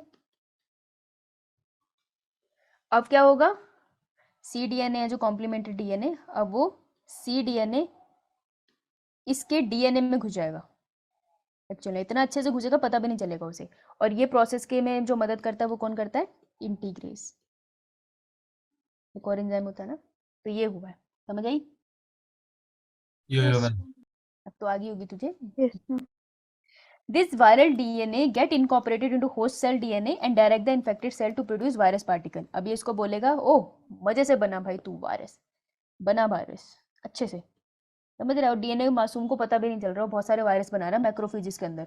इतने सारे वायरस पार्टिकल बनेंगे मैक्रोफेजेस के अंदर, फिर मैक्रोफेज फट जाएगा, सारे वायरस पार्टिकल वो ब्लड में सर्कुलेट कर देगा। ओके नाउ कहाँ गया? Macrophage continue to produce virus and in this way act like a virus HIV factory. तो यहाँ से आएगा एचआईवी फैक्ट्री कौन है? मैक्रोफेजेस एचआईवी फैक्ट्रीज होते हैं। Simultaneously HIV enter into helper T cells, तो वो टी हेल्पर सेल्स के पास भी चले जाते हैं। तो उसको दो सेल्स पसंद है, मैक्रोफेजेस और टी हेल्पर सेल। वहाँ भी रेप्लिकेट करता है और अपने बच्चे पैदा कर लेता है। द प्रोजेनी वायरसेस, जो नए बच्चे आ गए हैं, release in the blood attack other helper T cells. ठीक है, तो वो कह रहे हैं कि वो जाते हैं, देखो किसी भी सेल में जाएगा, अपनी प्रोडक्शन बढ़ाएगा और सेल को फाड़ देगा, फिर ब्लड में फैल जाएगा और बाकी सेल को भी इन्फेक्शन करेगा। ऐसे इन्फेक्शन बॉडी में बढ़ता चला जाता है। This is repeated leading to the progressive decrease in the number of T helper cell in the body of an infected person. अब देखो ना कि टी हेल्पर सेल के अंदर जा रहा है, अपनी प्रोजेनी बढ़ा रहा है और उसको फाड़ रहा है, धीरे धीरे टी हेल्पर सेल का नंबर बहुत डिक्रीज होता चला जाएगा। Okay, during this period the person suffer from bout of fever, इंसान को फीवर फील होगा, डायरिया होता रहेगा, बीच बीच में वेट लॉस होता रहेगा। Due to decrease in number of T helper cell the person start suffering from infections that could have been otherwise overcome such as due to bacterial specially microbot. अच्छा, ये बहुत ही महत्वपूर्ण line है। वो कह रहे हैं कि इंसान को देखो, ये तुम जरा सिम्टम देखो, उसको फीवर हो रहा है, यार किसी को फीवर हो ये थोड़ी सोचेगा उसको एचआईवी हो गया, उसको पता भी नहीं उसको एचआईवी हो गया। हो सकता है वो डायलिसिस के लिए गया हो और डॉक्टर वहाँ पे मेडिकल स्टाफ की लापरवाही की वजह से हो गया हो, डायरिया हो रहा है, इसलिए सिम्टम्स पता करने में भी टाइम लग जाता है इंसान को कि एचआईवी है या नहीं। ठीक है, तो उसको एचआईवी हो गया, ऐसे सिम्टम आ रहे हैं। अब क्या होता है, बॉडी का इम्यून सिस्टम बैठ गया है, तो अब वो पैथोजन जो पहले कुछ नहीं कर पाते थे, मेरे आसपास अभी भी घूम रहे हैं बैक्टीरिया, मुझे कुछ नहीं कर पा रहे हैं, लेकिन अब क्योंकि मेरी बॉडी का इम्यून सिस्टम कम है, अब वो मुझे इन्फेक्शन कर पा रहे हैं। तो ऐसे वाले पैथोजन जो वेट करते हैं मेरी बॉडी का इम्यून सिस्टम कम हो और फिर मुझे अफेक्ट करे, ऐसे वाले पैथोजन को हम क्या बुलाते हैं?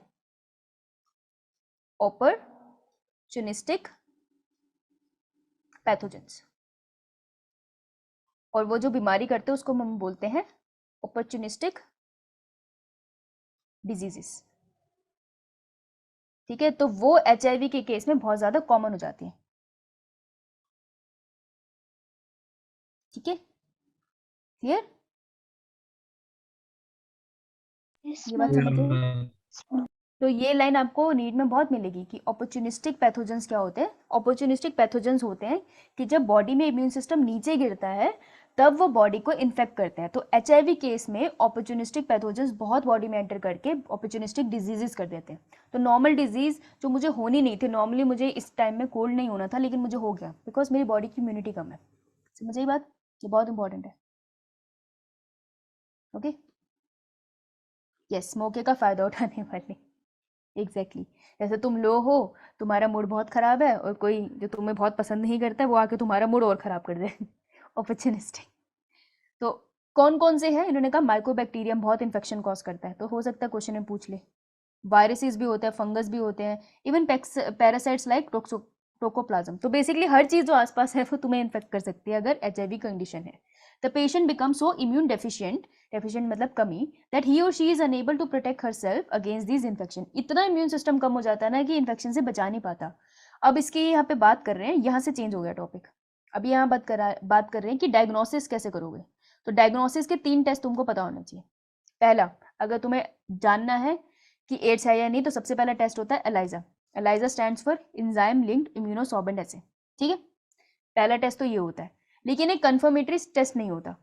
एलाइजा करोगे, एलाइजा के बाद आप पीसीआर भी कर सकते हो। PCR is also use polymerase chain reaction. और तीसरा कंफर्मेटरी टेस्ट की यार पक्का एचआईवी ही है, कोई गड़बड़ नहीं है, एचआईवी ही है। तो कंफर्मेटरी टेस्ट कौन सा होता है? Western blotting. ठीक है, तो चैप्टर के एंड में एक बार सारी ये टेक्निक कर लेंगे, अभी नहीं करवाऊंगी। ओके, तो आपसे कंफर्मेटरी टेस्ट पूछ सकते हैं। Clear? Yes, Yes, ma'am. ma'am.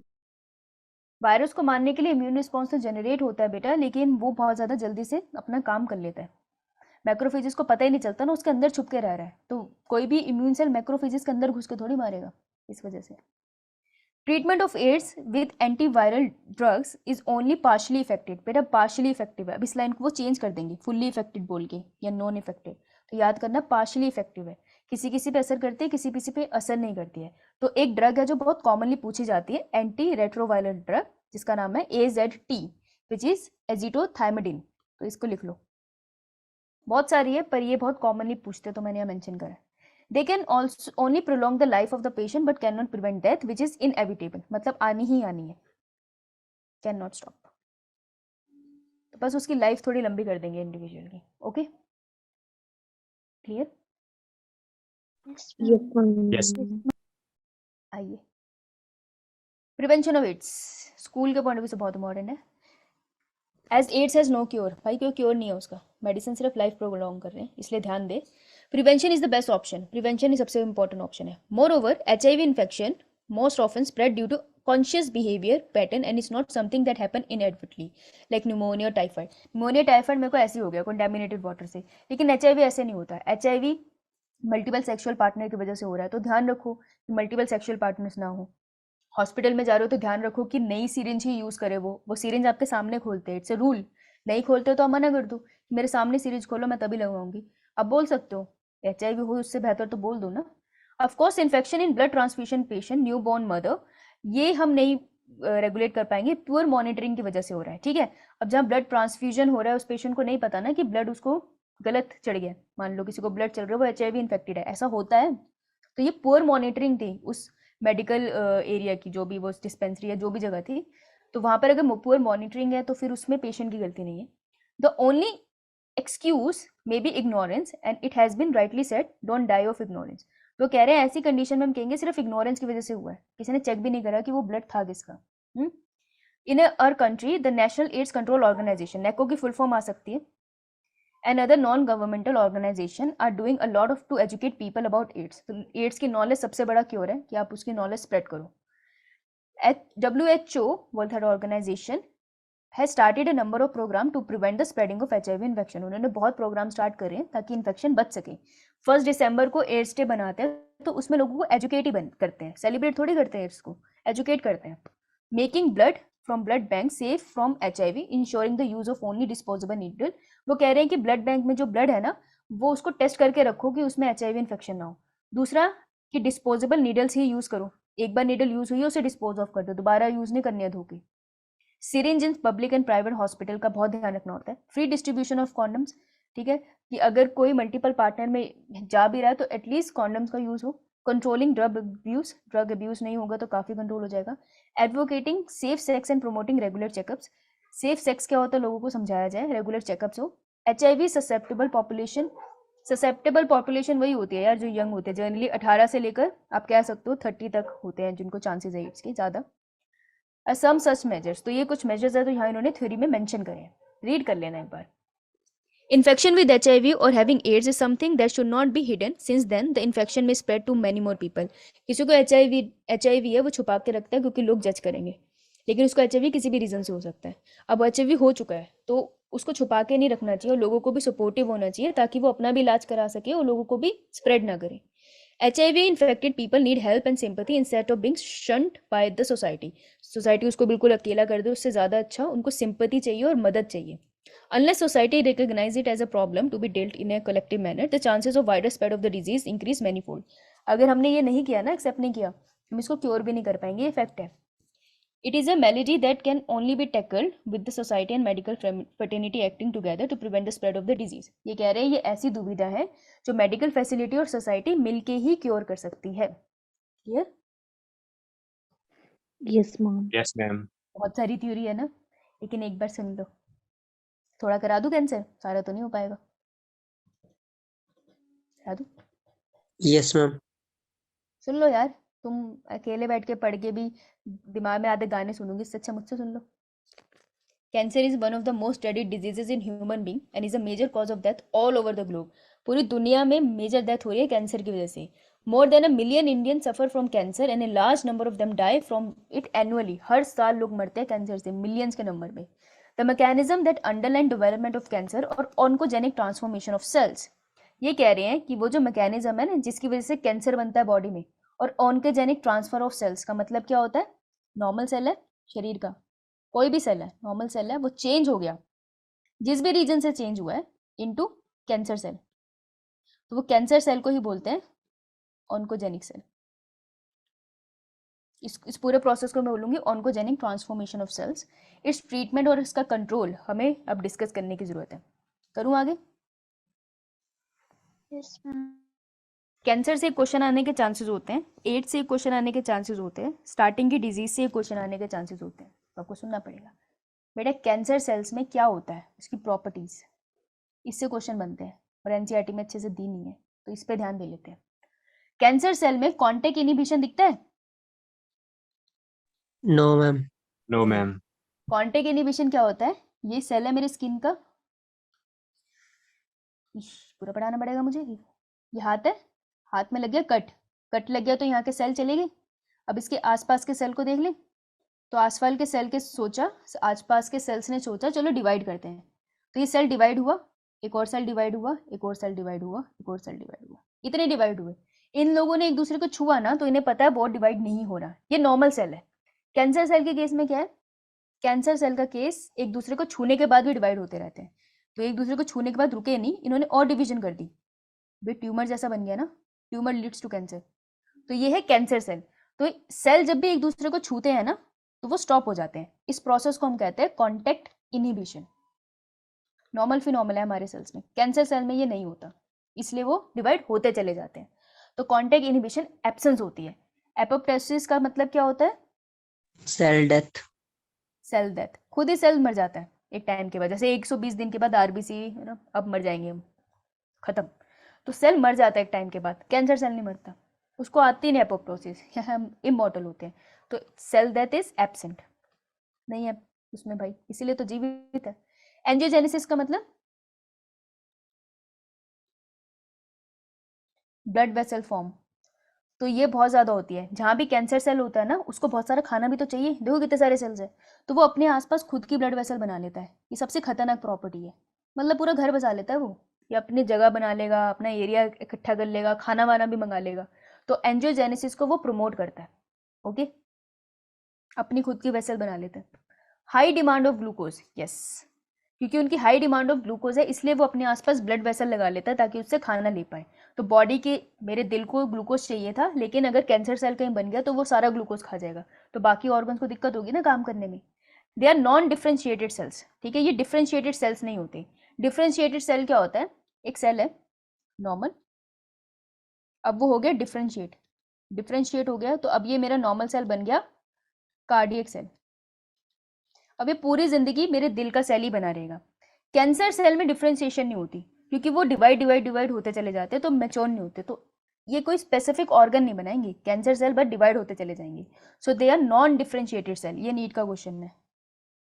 Generates its own growth factor, देखो कोई भी सेल को ग्रो करने के लिए, डिवाइड करने के लिए, बड़ा होने के लिए पूरे हार्मोन आते हैं ना, ग्रोथ फैक्टर, फिर वो डिवाइड होता है, इंक्रीज होता है।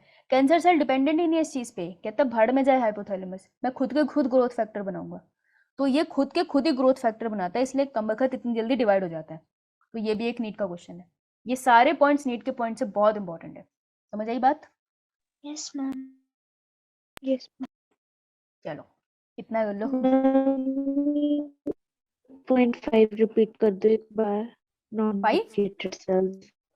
अच्छा, नॉन डिफरेंशिएटेड Yes, सेल का ma'am. मतलब होता है बेटा एक नॉर्मल सेल है ना तेरी बॉडी में, फिर वो नॉर्मल सेल तेरी बॉडी में डिफरेंशिएट हुआ होगा, जब छोटी सी थी तू, बन रही थी अभी, डिफरेंशिएट हुआ होगा और उसने बना दिया लेट्स से हिपेटोसाइट, मतलब उसको अपना काम पता है, वो पूरी जिंदगी तेरे लीवर का सेल बन के रहेगा। नॉर्मल कंडीशन है। कैंसर केस में क्या होगा, कोई नॉर्मल सेल है, कैंसर सेल क्या करता है, cancer cell do not differentiate, वो डिफरेंशिएट नहीं बनेगा, तो वो हमेशा कैंसर सेल ही रहेगा, वो कोई स्पेसिफिक सेल में चेंज नहीं होगा कभी, ठीक है, और वो कॉन्टिन्यूसली डिवाइड करता रहेगा, तो हम इसको कहते हैं कि this is a non differentiated cell, okay. Yes, ma'am. और लास्ट पॉइंट था, वो अपने ग्रोथ फैक्टर खुद बनाता है, अपने हार्मोन केमिकल खुद बना लेता है, राइट। ले लिया सबने screenshot? Yes, ma'am. Yes, ma'am. बहुत ही लंबा